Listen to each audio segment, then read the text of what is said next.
My dear student, आज के इस वीडियो में pre board exam 2023 class 12 Hindi का जो आपका क्वेश्चन पेपर है, इसका फुल सॉल्यूशन आपको इस वीडियो में बताया जाएगा। ओके, तो ये जो आपका क्वेश्चन पेपर है, इसमें टोटल आपको 23 क्वेश्चन दिए हैं और प्रश्न क्रमांक 1 से लेकर तो 23 तक आपको सभी प्रश्नों के उत्तर इस वीडियो में बताए जाएंगे। ओके, तो ये जो आपका प्री बोर्ड एग्जाम का क्वेश्चन पेपर है, आपको घर से सॉल्व करने के लिए दिया जाएगा, या तो ऑलरेडी आपको दे दिया गया होगा, नहीं दिया गया है तो बहुत ही जल्द आपको दे दिया जाएगा। ओके, ये जो आपका क्वेश्चन पेपर है प्री बोर्ड एग्जाम साथ साथ में आपके बोर्ड एग्जाम के लिए बहुत ही ज़्यादा महत्वपूर्ण होने वाला है, इसलिए आपको इस क्वेश्चन पेपर को अपने एग्जाम के लिए ज़रूर से तैयार करना है, क्योंकि इसी पैटर्न से आपके एग्ज़ाम होंगे और इसी प्रकार के प्रश्न आपसे एग्ज़ाम में पूछे जाएंगे। ओके, इन सेट्स को अगर आप तैयार कर लेते हैं, अच्छे से करते हैं, तो निश्चित तौर पर आपके अच्छे से मार्क्स एग्ज़ाम में आने की संभावनाएं हैं। ये कुछ इंस्ट्रक्शन वगैरह दिए हैं, देख लीजिएगा। डायरेक्टली हम जो आपके सही विकल्प हैं यहाँ से आपका क्वेश्चन पेपर सॉल्व करेंगे। ओके, तो फर्स्ट ऑफ ऑल जैसे कि आप देख सकते हैं, सही विकल्प का चयन कर लिखिए। पतंग कविता इनमें से किसके लिए प्रसिद्ध है? 4 ऑप्शंस आपको दिए हैं, प्रतीकों के लिए, चित्त विधान के लिए, बिंब विधान के लिए, या फिर व्यंग्यार्थ विधान के लिए। ऑप्शन जो आपका है सा, बिंब विधान के लिए सही उत्तर है। ओके, इसके बाद हम देखते हैं आपका नेक्स्ट क्वेश्चन, क्वेश्चन नंबर 2 आ जाता है, कौन सा रस सहृदय से हृदय में उत्साह का संचार करता है? ओके, ये है आपका क्वेश्चन नंबर 2। आप देख सकते हैं करुण, श्रृंगार, वीर या फिर वात्सल। तो इसमें जो आपका आंसर रहने वाला है वीर आपका सही उत्तर है। ओके, नेक्स्ट हम देखते हैं बाजार दर्शन पाठ का केंद्रीय भाव है बाजारवाद, राजनीति, धर्म या फिर समाज। इसमें जो आंसर रहने वाला है, आंसर में आप क्या लगाओगे? ऑप्शन जो आपका आ है बाजारवाद सही उत्तर है। ओके, ऑप्शन आ बाजारवाद करेक्ट आंसर है।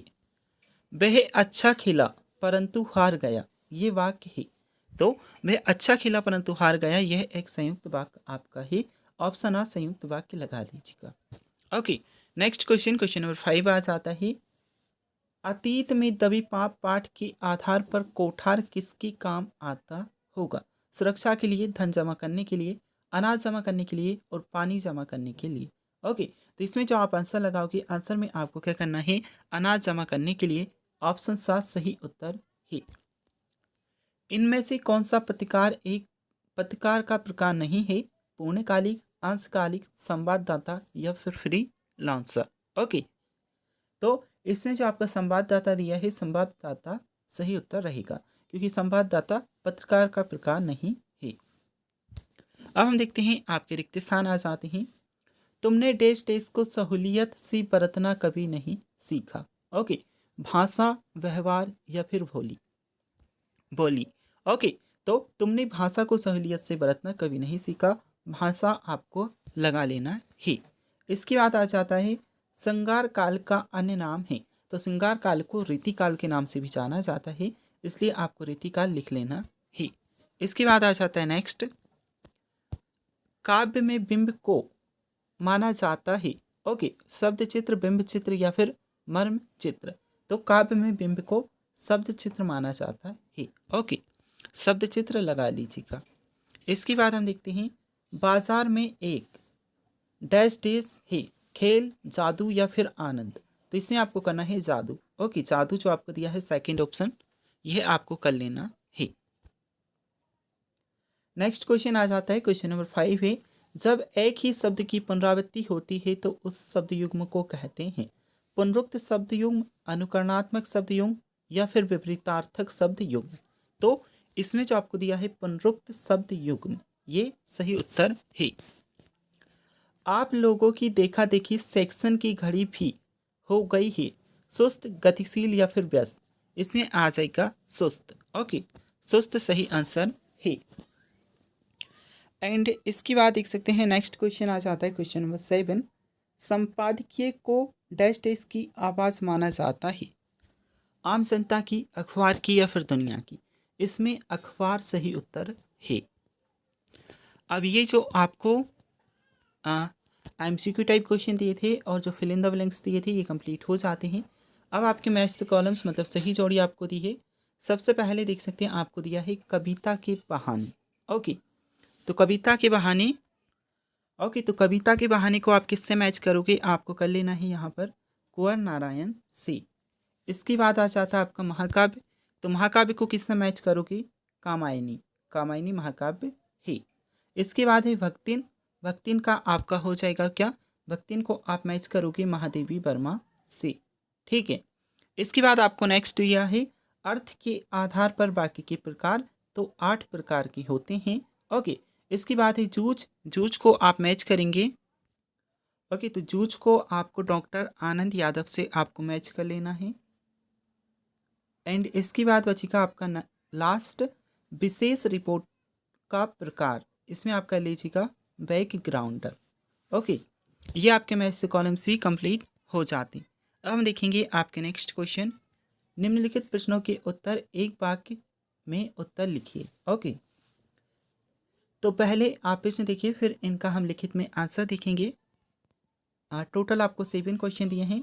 राम की शक्ति पूजा कविता के रचनाकार कौन है? विस्तृत कलेवर वाले काव्य को क्या कहते हैं? एकांकी में कितने अंक होते हैं? बद्री केदार के रास्ते कैसे हैं? गागर में सागर भरना मुहावरे का अर्थ बताना है। रोजी रोटी की तलाश में आए यशोधर पंत को किसने शरण दी? HTML का फुल फॉर्म क्या है? ओके, तो यहाँ से आप आंसर देख सकते हैं जो आपको एक शब्द एक वाक्य में प्रश्न दिए हैं। ओके, ये आपके फर्स्ट क्वेश्चन के लिए आंसर रहने वाला है। जैसे कि आप देख सकते हैं, सूर्यकांत त्रिपाठी निराला द्वारा रचित है। ओके, पहले प्रश्न के लिए आपका उत्तर रहेगा। एंड सेकंड के लिए आप देख सकते हैं, ये विस्तृत कलेवर वाले काव्य को महाकाव्य कहते हैं। इसके बाद आ जाता है आपका तीसरा एक शब्द एक वाक्य वाला जो आपका प्रश्न है। इसका उत्तर एकांकी में अंक आपसे पूछे हैं, तो इसमें आप करेंगे एकांकी में 1 अंक होता है। इसके बाद नेक्स्ट आ जाता है बद्री केदार के रास्ते ऊंचे नीचे और तंग पहाड़ी वाले हैं। ये आपके 4th क्वेश्चन का आंसर रहेगा। ओके, एंड इसके बाद देख सकते हैं गागर में सागर भरना मुहावरे का अर्थ थोड़े में बहुत कहना है। ओके, ये 5वें प्रश्न के लिए उत्तर है। इसके बाद आ जाता है क्वेश्चन नंबर 6। रोजी रोटी की तलाश में आए यशोधर पंत को किसंदा ने शरण दी। ये प्रश्न क्रमांक 6 के लिए उत्तर है। इसके बाद क्वेश्चन नंबर 7 के लिए आप लिख लीजिएगा HTML का full form hyper text markup language है। ओके, तो ये टोटल आपको 7 क्वेश्चन दिए थे, 7 प्रश्नों के उत्तर आपको बता दिए हैं। इसके बाद हम देखेंगे आपकी सत्य असत्य आ जाते हैं क्वेश्चन नंबर 5 में। बच्चे दिशाओं को ढपली की तरह नहीं बसाते हैं। ओके, तो ये सिंपल से सत्य असत्य मतलब राइट रॉन्ग आपको दिए हैं। इनमें बताना है आपको कौन से सत्य हैं और कौन से असत्य हैं। ओके, तो जो आपका फर्स्ट क्वेश्चन है, बच्चे दिशाओं को ढपली की तरह नहीं बजाते हैं, इसमें आपका आ जाएगा क्या? असत्य। ओके, असत्य आपको कर लेना है फर्स्ट वाले में, इसमें। ठीक है, अब हम देखते हैं सेकंड क्वेश्चन। गे मुक्तक को प्रगीत भी कहा जाता है। तो जो आपका दूसरा प्रश्न है, इसमें आप क्या करोगे? सही आपको करना है। ठीक है, दूसरे में आपका आ जाएगा सत्य। ठीक है, इसके बाद तीसरा प्रश्न आ जाता है सिरिस को अभिभूत कहा गया है। ये भी आपका क्या रहेगा? ये भी आपको सत्य कर लेना है। ठीक है, इसके बाद है चौथा क्वेश्चन। लोकोक्ति को कहावत भी कहते हैं। तो लोक में प्रचलित उक्ति को लोकोक्ति कहते हैं और इसे कहावत भी कहा जाता है, इसलिए ये आपका क्या रहेगा? ये भी आपका सत्य है। मनोहर श्याम जोशी को साहित्य अकादमी पुरस्कार से सम्मानित किया गया, ये भी सत्य रहेगा। ओके, 5वां क्वेश्चन भी सत्य है। इसके बाद आ जाता है क्वेश्चन नंबर 6। नाटक की मूल विशेषता समय का बंधन बिल्कुल ना होना है, तो ये आपका असत्य रहने वाला है। ओके, क्वेश्चन नंबर 6 में आप लगाओगे क्या? असत्य। अब आ जाते हैं आपके next question, question number 6 2 marks के लिए आपका प्रश्न है। प्रश्न आपसे पूछा है नई कविता के 2 कवियों के नाम एवं प्रत्येक एक एक रचना का नाम लिखिए।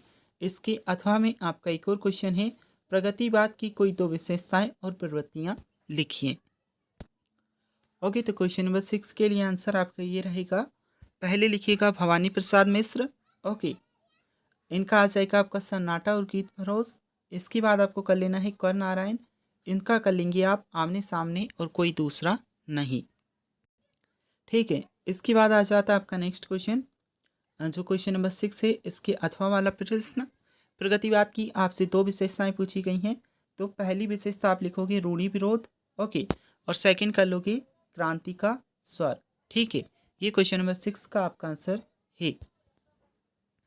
इसके बाद देख सकते हैं प्रश्न क्रमांक 7वां आपको दिया है, शीतल बाड़ी में आग होने का क्या अभिप्राय है। ओके, और अथवा में आपका एक और प्रश्न है, थके हुए पंथी के जल्दी जल्दी चलने का कारण लिखिए। ओके, ये भी आपका 2 मार्क्स के लिए प्रश्न है और 2 क्वेश्चन इसमें दिए हैं, एक प्रश्न आपको अथवा में भी दिया है। ओके, तो क्वेश्चन नंबर 7 के लिए आंसर ये रहने वाला है, शीतल वाणी में आग होने का अभिप्राय यह है कि उसकी वाणी में शीतलता भले ही दिखाई देती हो, पर उसमें आग जैसे जोशीले विचार भरे रहते हैं। उसके दिल में इस शक के प्रति विद्रोह की भावना है, पर वह जोश में होश नहीं खोता। वह अपनी वाणी में शीतलता बनाए रखता है और आग से अभिप्राय कवि की आंतरिक पीड़ा से है। वह प्रिय वियोग वेदना को हृदय में समाये फिरता है। यह वियोग वेदना उसे निरंतर जलाती रहती है। शीतल वाणी में आग विरोधाभास की स्थिति है, यह पूरी तरह विरोधी नहीं है। ओके, यह विरोध का आभास मात्र होता है। यहाँ तक आपको आंसर कर लेना है। ठीक है, इसके बाद हम देखेंगे क्वेश्चन नंबर 7 के जो आपको अथवा में प्रश्न दिया है। ओके, थका पंथी यह सोचकर जल्दी जल्दी चलता है कि कहीं पथ में रात ना हो जाए। ये प्रश्न क्रमांक 7 के अथवा वाले आपकी क्वेश्चन का उत्तर है। इसके बाद नेक्स्ट क्वेश्चन नंबर 8 आपको दिया है, कोई 2 खंडकाव्य और उनके रचनाकारों के नाम लिखिए। साथ में एक और प्रश्न है, औज गुण संपन्न कविताओं की 2 प्रमुख विशेषताएं लिखिए। ओके, ये देख सकते हैं यहाँ पर है आपके क्वेश्चन नंबर 8 के लिए आंसर। ओके, राम नरेश त्रिपाठी और स्वप्न मैथिली सरल गुप्त पंचवटी, ये दोनों लिख लीजिएगा। इसके बाद नेक्स्ट क्वेश्चन नंबर 9 आ जाता है, संदेह अलंकार की परिभाषा लिखिए। इसके अथवा में एक प्रश्न दिया है, लक्षणा शब्द शक्ति की परिभाषा उदाहरण सहित लिखिए। इसके बाद नेक्स्ट क्वेश्चन नंबर 9 आ जाता है, इसका उत्तर है प्रश्न क्रमांक 9 के लिए, जब किसी पद में समानता के कारण उपमेय में उपमान का संदेह उत्पन्न हो जाता है और यह संदेह अंत तक बना रहता है तो वह संदेह अलंकार माना जाता है। ओके, ये प्रश्न क्रमांक 9 के लिए आंसर है। ओके, तो इस पेज पर जो हमें क्वेश्चन दिए थे ये भी कंप्लीट हो जाते हैं।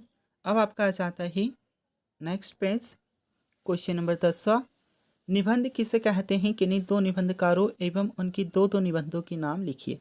एक अथवा में आपको प्रश्न दिया है, शुक्ल युग के गद्य की 2 प्रमुख विशेषताएं लिखिए। ओके, यह है प्रश्न क्रमांक 10 के लिए आपका आंसर।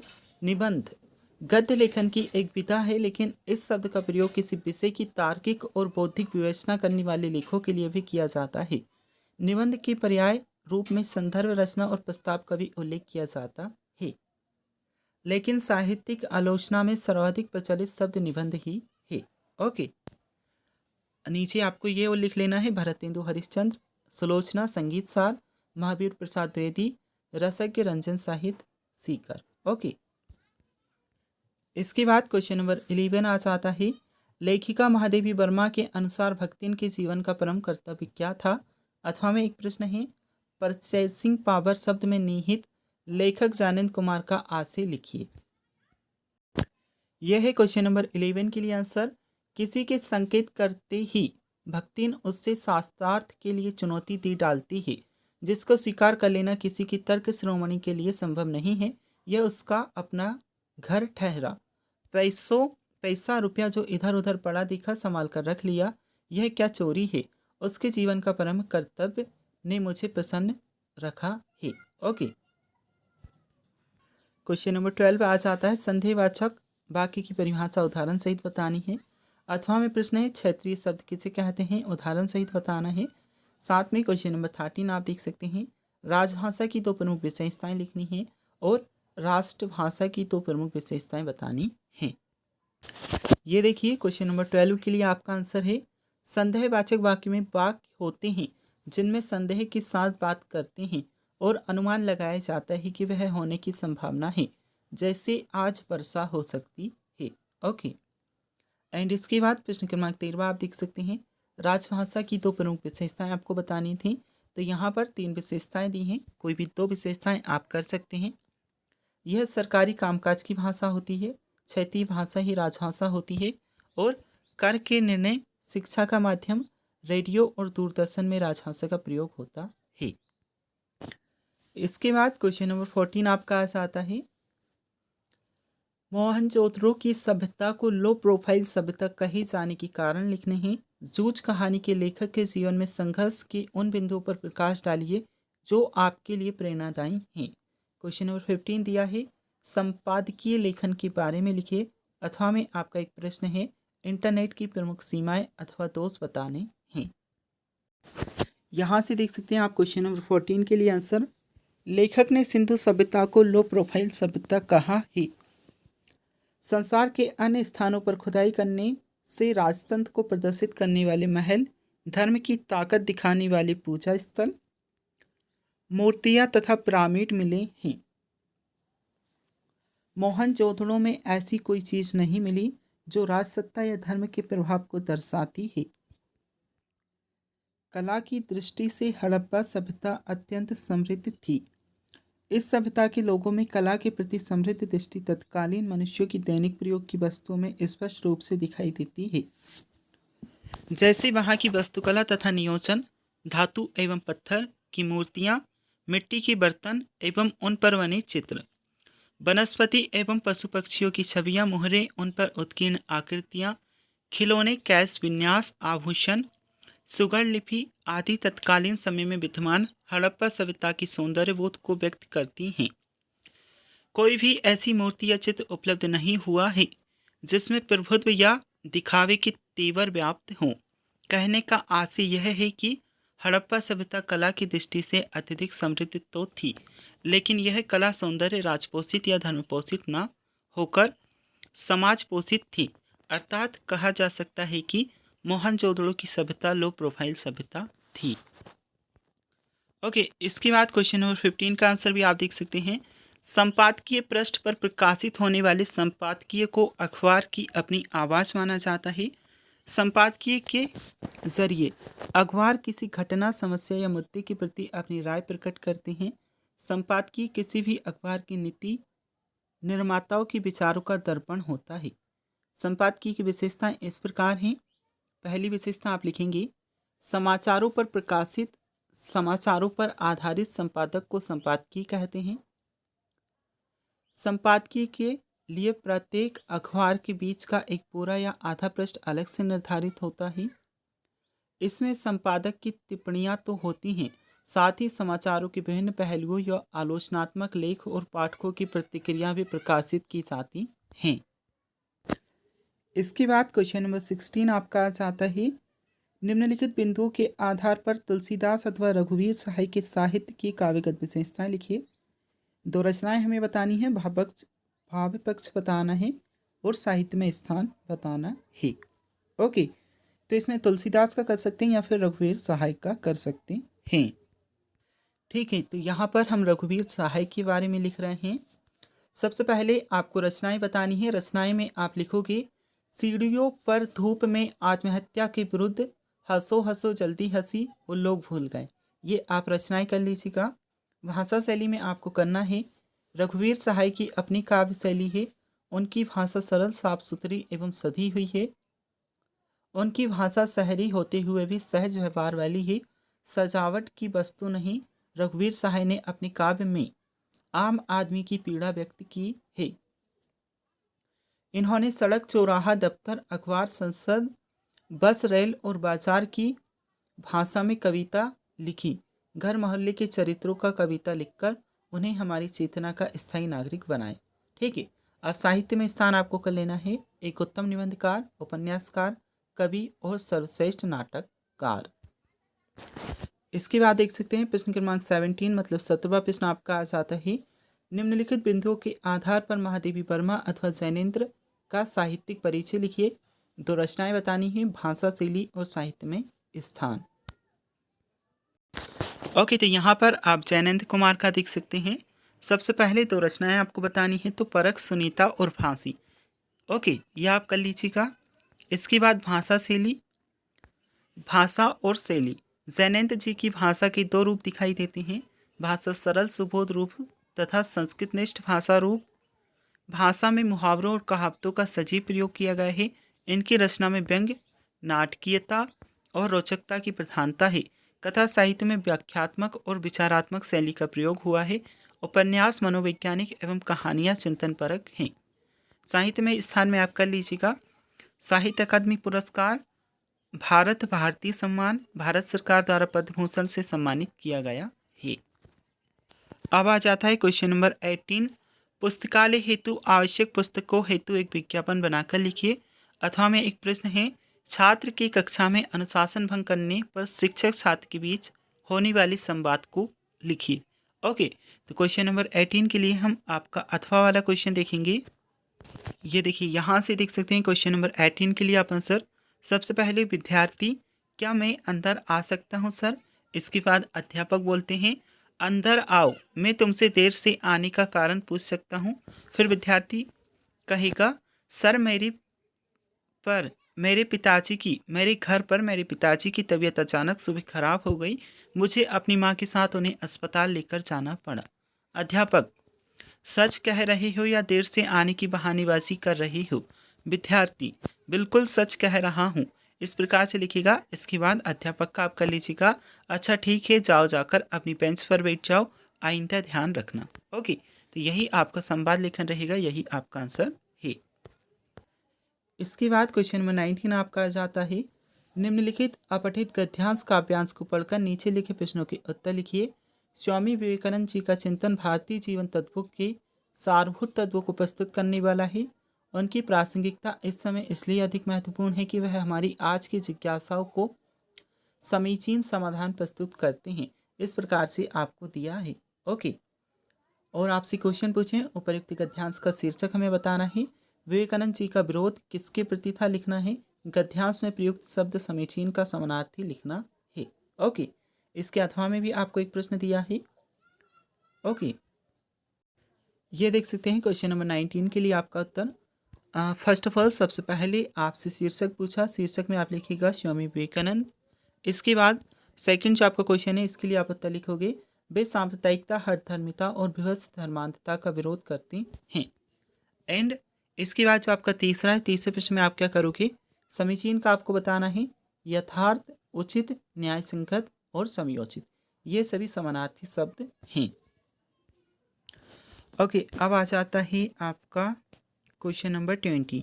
निम्नलिखित पाठ्यांश का भावार्थ, संदर्भ, प्रसंग तथा सौंदर्य बोध सहित लिखिए। ठीक है, ये आपको दिए हैं। इसके साथ में क्वेश्चन नंबर 21 आपको दिया है, निम्नलिखित गद्यांश की व्याख्या संदर्भ, प्रसंग एवं विशेष सहित हमें करनी है। यह है क्वेश्चन नंबर 20 के लिए उत्तर। संदर्भ, प्रस्तुत काव्यांश हमारी पाठ्य पुस्तक आरोह भाग 2 में संकलित बादल राग कविता से लिया गया है। इसके रचयिता सूर्यकांत त्रिपाठी निराला हैं। प्रसंग में आप लिखोगे, कवि ने बादलों की बरसने के बाद के परिवर्तन को दर्शाने का प्रयास किया है। इसके अब आपको लिख लेना है व्याख्या। कवि कहता है कि वह कोई मकान का ऊपर कमरा नहीं है, बल्कि आतंक पैदा करने वाला भवन के समान है, क्योंकि कीचड़ पर सदैव ही बाढ़ का पानी गिरता रहता है, किंतु ऐसे कीचड़ में भी छोटे छोटे प्रसन्न कमल से हमेशा पानी गिरता रहता है। इसका कोमल शरीर बचपन में भी ऐसी प्रतिकूल परिस्थितियों और शौक में भी सदैव हंसता रहता है, अर्थात ये सदैव रोग और शौक में भी हंसते रहने की प्रेरणा देते हैं। इसके बाद 21वें प्रश्न में आप लिख लीजिएगा, ये सबसे पहले आपका संदर्भ है, तो संदर्भ आप यहाँ से लेके तो यहाँ तक कर लीजिएगा। ठीक है, एंड इसके बाद आपको प्रसंग कर लेना है। प्रसंग में आपको ये चीज़ें लिख लेनी है। एंड लास्ट में आपकी आ जाएगी व्याख्या। तो व्याख्या में आप करोगे, लेखिका के अनुसार भक्तिन और उसमें कोई भी नौकर और स्वामी का संबंध नहीं बता सकता था। वे दोनों आपस में इतनी घुल मिल गईं कि भक्तिन द्वारा अनेक बार गलतियां करने के बाद भी लेखिका उसे सेवा से नहीं हटा सकी। दूसरी तरफ भक्तिन भी लेखिका के प्रत्येक आदेश को हल्के से लेकर आत्मीयता प्रकट करने के लिए हंस देती थी। ओके, अब आ जाता है क्वेश्चन नंबर 22। नगर पालिका अध्यक्ष को जल की अनियमित आपूर्ति के संबंध में शिकायती पत्र लिखिए। देखिए, अगर आप क्लास 12 के लिए जो आपकी और सब्जेक्ट हैं उनकी वीडियोस देखना चाहते हैं तो चैनल पर जाइएगा, आपको वीडियोस ऑलरेडी मिल जाएंगी, या फिर डिस्क्रिप्शन बॉक्स में दी गई लिंक पर क्लिक कर भी आप देख सकते हैं। ओके, इसके अथवा में एक प्रश्न है, अपने मित्र को विद्यालय की वार्षिक पत्रिका में रचना के प्रकाशन को बधाई देते हुए पत्र लिखना है। निम्नलिखित विषयों में से किसी एक विषय पर रूपरेखा सहित निबंध हमें लिखना है। पुस्तकालय का महत्व, स्वावलंबन, साहित्य और समाज, मेरी यादगार रेल यात्रा, विज्ञान की ओर भारतीय कदम।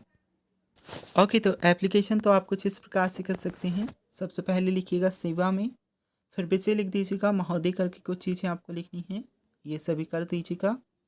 एंड इसके नीचे आपको दिनांक डाल देनी है और विनीत सभी निवासी गण, ठीक है। एंड जो आपको ऐसे दिया है खुद से कर लीजिएगा। बाकी क्वेश्चन नंबर 1 से लेकर 22 तक आपको सभी प्रश्न अवेलेबल करा दिए हैं और सब्जेक्ट का वीडियो लिंक डिस्क्रिप्शन बॉक्स में मिल जाएगा, जाकर देख सकते हैं।